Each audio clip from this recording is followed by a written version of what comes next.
there. My friends, something needs to be said. People aren't getting notifications for this video. Early in the morning, I'll bring you Leonardo Jardim's press conference here. And there's also the mixed zone with Andrius Saul and Ayrton Lucas, but something needs to be said. I'll talk more about that later. He got Plata back. Plata's playing really well. He was the best player on the field, Flamengo is the team with the second best defense in the Libertadores and the best attack in the Libertadores. It's Flamengo, the best group stage record in the Libertadores, 16 points. It's unlikely to be surpassed by Rosario Central, who play against Independiente del Valle at altitude and have to win by 3 or 4 goals, and Flamengo still has more goals scored.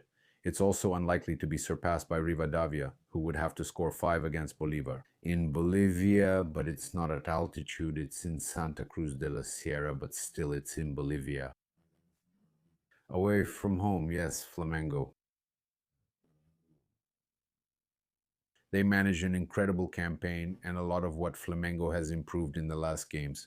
They won't be able to count on him in the next one. Against Curitiba, Flamengo's players have already been released to their national teams. It's Gonzalo Plata who's playing really well, and that needs to be said. He's playing amazingly, and if he's playing like that, he deserves to be praised. He has been, while Flamengo was so sluggish in the first half, he was the one doing really well. And we've been talking here about Leonardo Jardim. He's got credibility, and even with all the complaints, he's still respected, and that it was just a bump in the road. In that loss to Palmeiras, Flamengo was dominating Palmeiras. And they're already on it. Even the media, the pro-Palmeiras São Paulo media, already realized it was an accident, that it wasn't supposed to happen. Anyway, yeah, it happened, and Flamengo has to get over it, and they have to fix a few things, sort out some situations. And Leonardo Jardim, I feel he's very confident.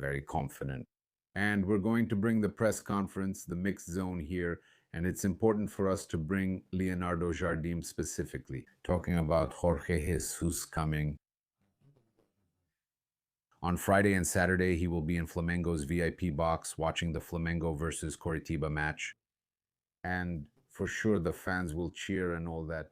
But Leonardo Jardim showed a lot of confidence when talking about it. Before we follow the rest of the press conference and check out the mixed zone, Andrew, talking about the match without conceding a goal and everything else, let's listen to Leonardo Jardim talking about it. I just want to tell you that almost all our tips were spot on. Only one didn't hit, man. Spectacular. Even the picks for the São Paulo game and the Flamengo game, everything. Over on our sports betting channel, our channel is booming. Go check out our channel, Holler Bets. Go all in. Go in with everything. It's him, Leonardo Jardim. Hey, how are you, Leo? Congrats on the victory and great campaign, David Sharp from Antenados na Jogada. We got the information today that Jorge Jesus will be coming here to Maracanã next Saturday, and we know how important Jorge Jesus is for Flamengo and for Brazilian football because of what he won and how he won it, right, in 2019 and 2020.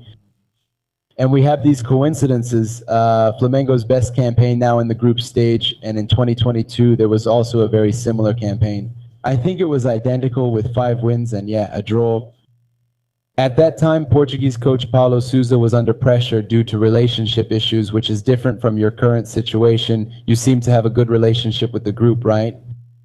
But how do you see this shadow, so to speak, of Jorge Jesus, who's available again and already has fans calling for him because of those fond memories? How do you see this at this moment? Honestly, I'm going to be extremely honest. It's like this. First, Jorge is someone I know personally. It's a good thing I know he's coming because he already told me. We've already invited him to go to Ninho with us for lunch. Then the situation is this. At my age, I don't see ghosts in football anymore. Thank God I don't see ghosts anymore because I know what happens. When we succeed at the club, people believe in us. If you go tell Al Hilal that I was the last Champions League winner in 2021, the fans will believe me. Or at Monaco in the last 40 years, I was the only one to win a title. The same situation happens there too. And I'm a person who's very detached from that kind of stress because in football we have contracts. When the president or the management wants to make a change, they make it, and there's no stress at all. Football is such a simple thing that it's not worth inventing problems or imagining situations that might happen. I live football day by day. I try to do my best. But for sure, sometimes there are things that have to happen and will happen. And it's not because I'm wasting time thinking about it that they will stop happening. That's why I'm very calm with Jorge, with any other coach in the future. When I won't be useful for Flamengo anymore, I'll leave with my head held high, just like I came in. I feel good and calm, but that question should be for the club's management, not me. For me, I'm a very calm person when it comes to what I do. I always give my best at every club I've worked for. Uh, I always try to achieve the best results. I try to be professional. I try to give my best. I've also left clubs when I was getting good results. I've already left clubs because I wanted to leave, and I've also left once because I had bad results. And the time I had bad results was at Monaco in 2018. The president is one of my best friends, and I told him, man, with this team, you better let me go. I can't get the job done. That's why I think this comes more from outsiders, the media, all those things, the blogs, all that. Personally, this doesn't affect me, and I'm glad he comes here to visit me and spends a little time with us, because sometimes we've been working, and I was in Asia, he was in Brazil, he was in Europe. We've been in different places, and we have a chance to chat and talk a little. Perfect. Leonardo Jardim showed a lot of confidence, right? Yeah, I think that's really important, isn't it? He shows that confidence. He shows that even with ghosts, like he said, he's not worried. Yeah,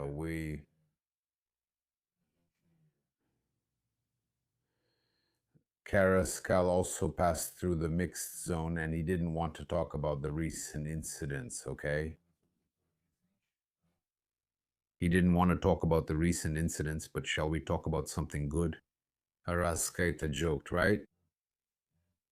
Yeah, it's always him talking about Bruno Henrique, always him. And Flada Depressão Generation 2019. In other words, the 2019 generation joking with Arrascaeta and Arrasca there, right? Congratulating Bruno Henrique, very important there. Yeah, we had Bruno Henrique doing that celebration for his son. It was really cool. Look, the Libertadores profile posted it. 2620, that's a lot of 20 plus 20.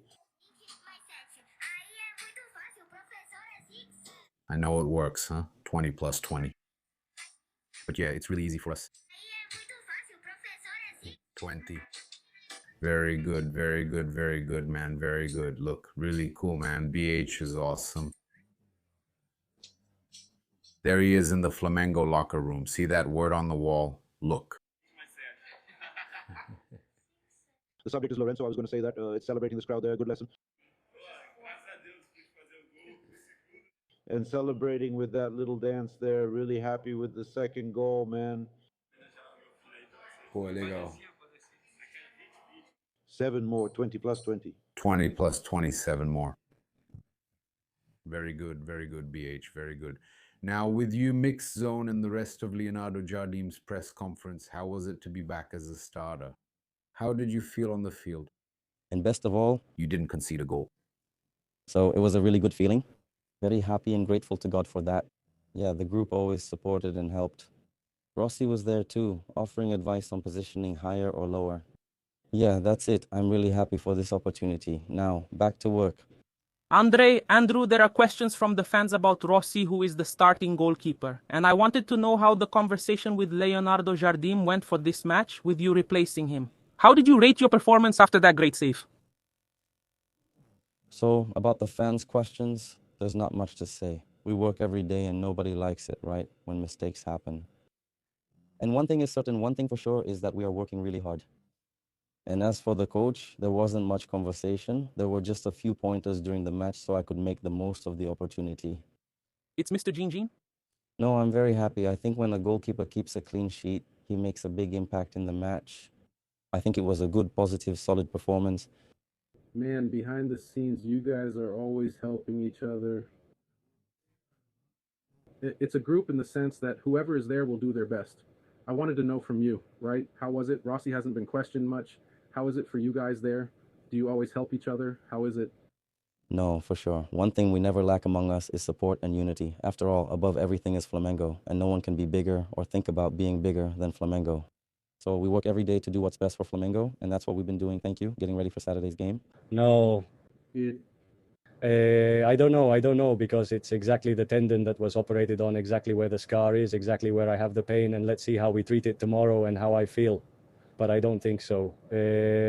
Sao, Did you see Eric Polgar's 8-week case? you always ask me about him, about Eric Polgar, huh? Good. Really, he's been training with the team for a couple of weeks, 3 weeks, I think. Little by little, he's going to feel better. It's an injury that physically allows you to play, but it's annoying, very annoying. And since he's a warrior, he probably won't have any problems. Saul, today you had more playing time after you came back. How would you assess your physical condition today and also your adaptation to Brazilian and South American football? No, physically, I still have a long way to go. In the end, I haven't played many matches since December 18th. The other day, I played against Atletico Paranaense in the match on artificial turf, where I struggled a lot, but well, the team needed me and I wanted to play. And today was the same. Today I had the opportunity. Yesterday I didn't know if I was going to be able to play, well, because of the pain. And today I woke up feeling better and well, I had the chance to play, to get some minutes and little by little try to make things difficult. So I hope that when I come back, I'll be physically well and able to compete on equal terms with my teammates. And then adapting to South American football, honestly, it's been great. I love it. I'm very grateful to Flamengo for giving me the opportunity to wear their jersey. Now, with the Flamengo fans, it's incredible to feel like I'm part of this, to be able to wear this jersey. Honestly, I had never or almost never experienced this except with Atletico de Madrid. And like I said, I feel very proud to wear the jersey that I wear. What do I wear? The situation, I wanted to ask, how did that turnaround happen after the defeat against Palmeiras, which was impactful, to be able to get back to work, focus on the Libertadores campaign, and start getting good results again? Man, I think it's always hard, it's hard for us to try to forget, right? Especially when we lose at home, but mainly the way it happened. But the championship is really good, so we have a lot of time to regret. Today it was a different competition, right? So we knew it was really important to win today to stay in first place and achieve our goal, which is to be first overall so we can play at home. So we're happy about the win, right? Even considering last year's result. We have a really hard time getting a result against Toratiba, but we're very strong. So we're united in trying to get these 3 points to be even stronger. Ayrton, from the fullbacks, we noticed maybe a lack of crosses and more play on the ground. Is that something Leonardo Jardim asks for, or is it a decision you guys make yourselves? We work on it, but we also make our own decisions out there. Yeah. So we, as fullbacks, try to do what's best, regardless of the play. And that's it. For the club, right? What Flamengo did, how much does that mean? After 3-4 seasons, you're managing to repeat something from a season that also ended in a title. How do you view Flamengo's group stage performance? I'm not sure if I can say this statistically, those reports that I make. But what I got was that the best campaign was in 84. What?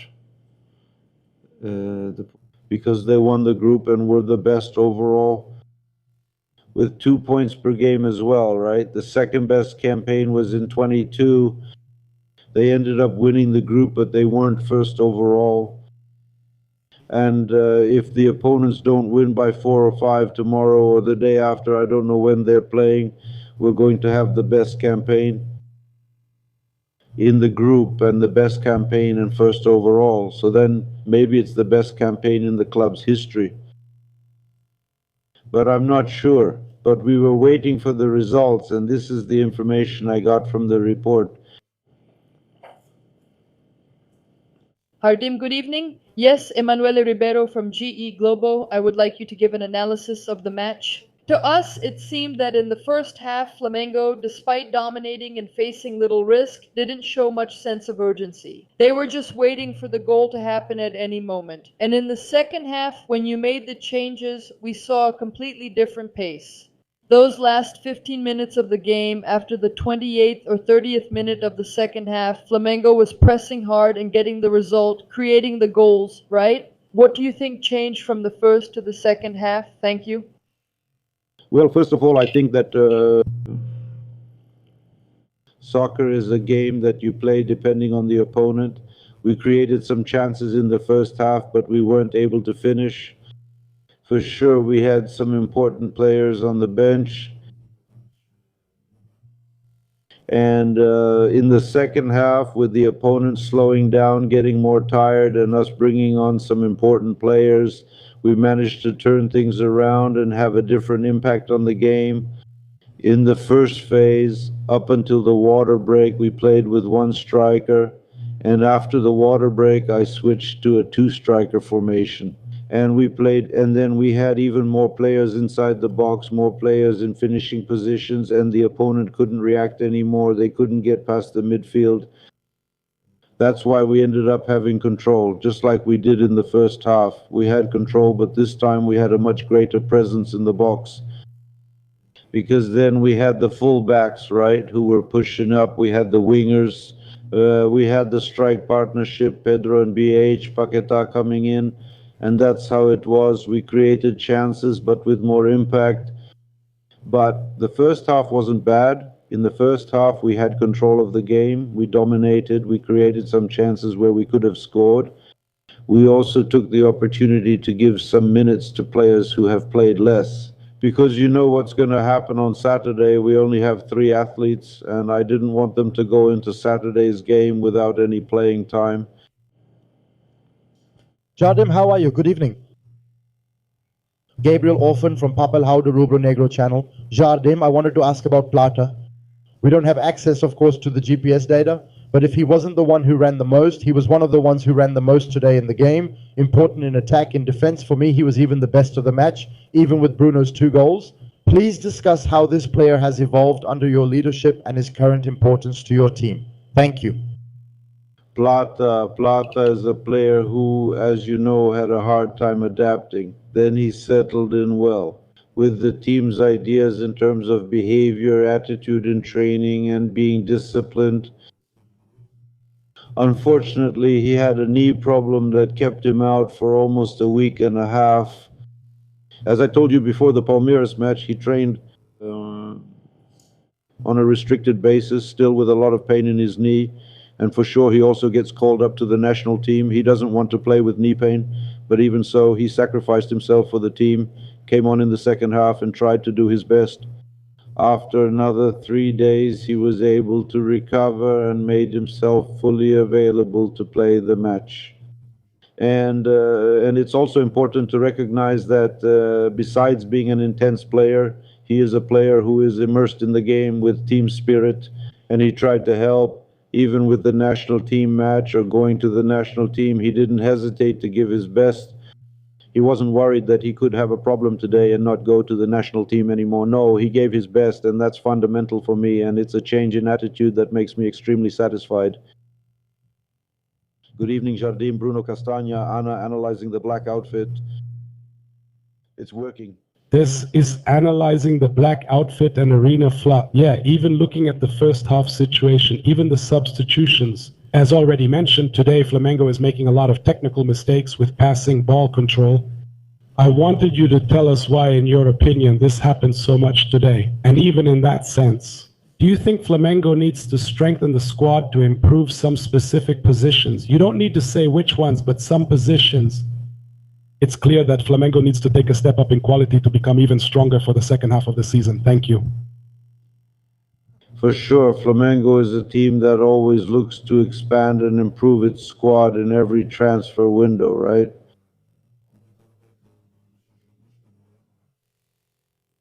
The player profiles I look for, or rather the characteristics I think are important for playing at Flamengo. Technique, because we are a team that controls the game and has speed and physical freshness. health, physical health. These are three important elements because we know how demanding the championship is.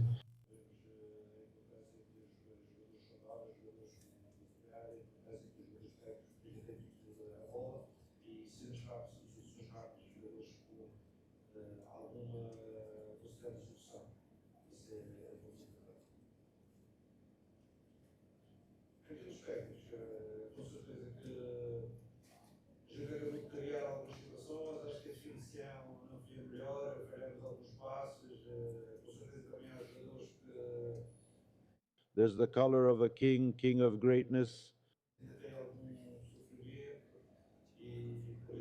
I thank him for what he...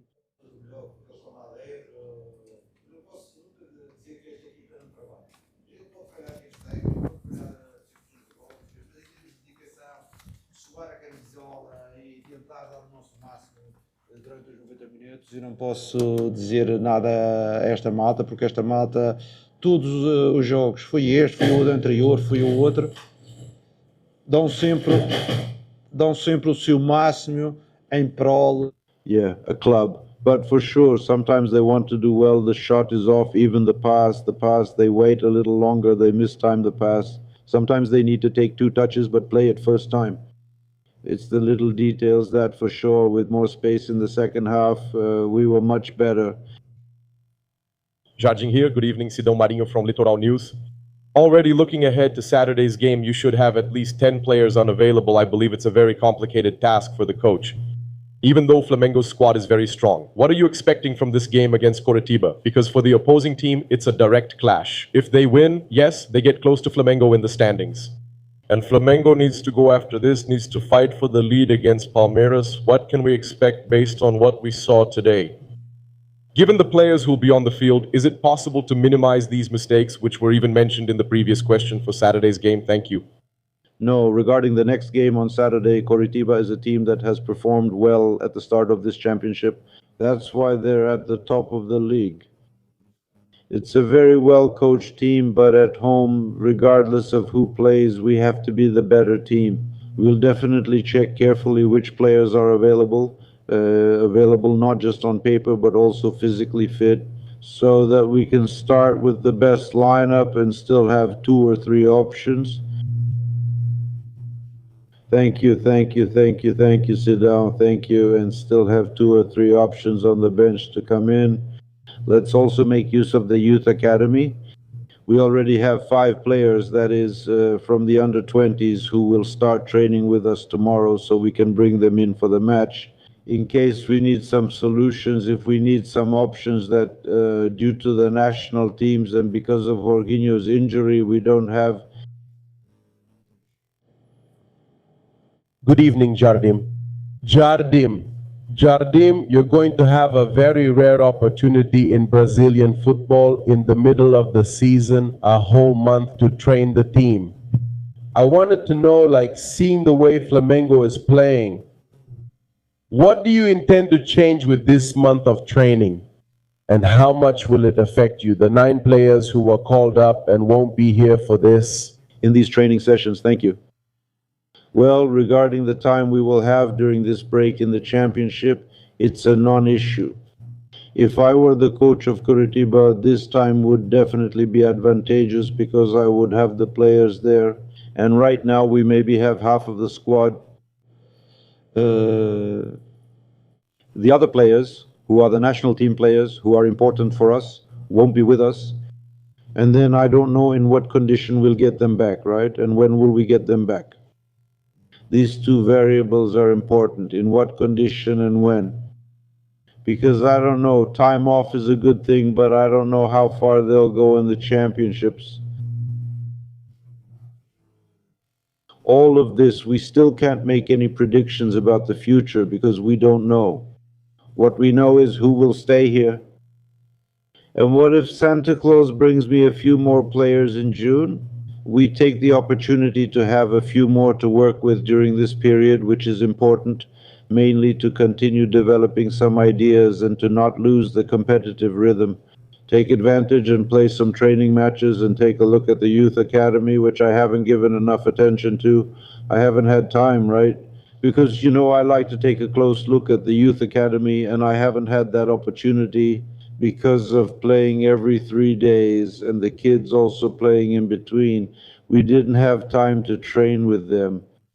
It's about the decision to start Andrew today instead of Rossi. Rossi has had a few games where he was a bit below expectations, and the fans have even criticized him. I wanted to understand if this decision was just for today's match, since other players who hadn't been getting many minutes also played, or if it's a decision you intend to keep, at least for the game against Coritiba, right? It's the only one before the World Cup break. Thank you. No, the plan regarding the goalkeeper was already set before the last 3 matches. As soon as we won the match against Estudiantes, we had already decided that the one who would play in this match was Andrew.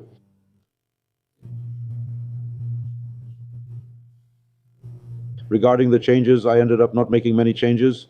Your colleague asked me that at the beginning of the match. Are there many changes for this match? And I said that only you and Andrew are not used to playing in this competition because all the other players have already played in this competition 2, 3, or 4 times this year. So the core of this Libertadores group stage was basically the players who started,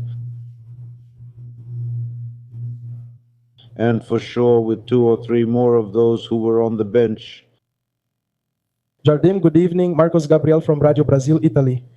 I wanted to ask the following. As you mentioned earlier, Flamengo could finish with the best team in the Libertadores group stage. I wanted you to talk a little about the importance of that. How important do you think it is to be able to play all the deciding games at home? Or do you think that doesn't make a difference during the competition, and what really matters is the final result? No, it's like this. You know that in football we focus a lot on the final result when it matters, right? When it matters. When it doesn't, we don't pay attention. Like you're looking at it now, the best campaign was in 22, the other was in 84. It's always a record, and what I told the players is it's not a title, but for sure, whenever there's a group stage campaign, it will be remembered. The best campaign was maybe in the year 2026 by this group of players. That's it. That's all. It's not a result that gives us a title or a trophy, but it's always a milestone for a campaign that's among the best. If not the best, it's among the best in the club's history. That's it. Jardim, Vito, Nicolau, good evening. Congratulations on qualifying. Yeah, insisting on the first half's game plan. Cusco seemed to defend in a 4-1-4-1, blocking the sides of the field well, and the game plan seemed to be there. With Emerson Royal, that's the main point, there on Plata with his foot open, and on the other side as well. On the right, in the space between the lines, only their defensive midfielder was there. It ended up being occupied by De La Cruz and Luis Araujo, who at times seemed to occupy the same area of the field. Bruno Henrique, as the furthest forward, didn't drop back to play as a target man or similar role. Did you miss that back-to-goal play through the middle in the first half until you made the changes and Pedro changed the game with that movement of his? No, it was an adjustment I made. During the first water break, I called Nico and Araujo over and said, hey, you guys are occupying the same space, and I want both of you to be between the lines, but more in the channel to support Royal, and the second one more inside to support BH. Otherwise, we're left with only BH. Between the 2 central defenders, and Nico and Araujo often moved out to the channel with Royal. We would keep possession there with 3 players, but then in terms of getting into the box, it was limited. We made that adjustment during the water break, and of course afterwards we built on that work once Pedro came on. More between the lines, and we took better advantage after the second water break. Pedro and BH with one pulling and the other attacking the space, one pulling and the other attacking the space. And also with the opponent's fatigue, they weren't even pressing anymore, nor were they dropping back, so they had a lot of trouble. That's why I always say strategy is an important thing in football, but the fatigue of one team compared to the other is very important. And I think that for sure we grew in strategic terms because I thought the game deserved other. And when you have solutions on the bench to do it, everything is easier. I was joking with my assistants when the game ended. I said, man, with a bench where you have Pedro to calm down Eric and you have solutions, things are much easier. Anyone can make substitutions. Good evening, Jardim Vandrila from the Flower Gente channel here. Yeah, I wanted to go back a little to the Palmeiras game. I don't know if you saw the reaction to the choices you made, especially after Carrasco was sent off. Did you take a look and see that the evaluation of the choices you made regarding the substitutions was mostly negative? Yeah, I will. Was there any kind of reflection looking to the future in case a similar situation happens? Would you make different decisions or not? Maybe protecting the team a bit more, so a few days later, how do you see this situation? Well, first of all, criticism should definitely happen because losing 3-0 is a terrible result, and the coach is totally responsible, as I said here at the conference. Secondly, I don't have time to look at either criticism or praise. Honestly, I don't have time because when the game ends, I go home, I go to sleep, and tomorrow morning I already have to be out the door.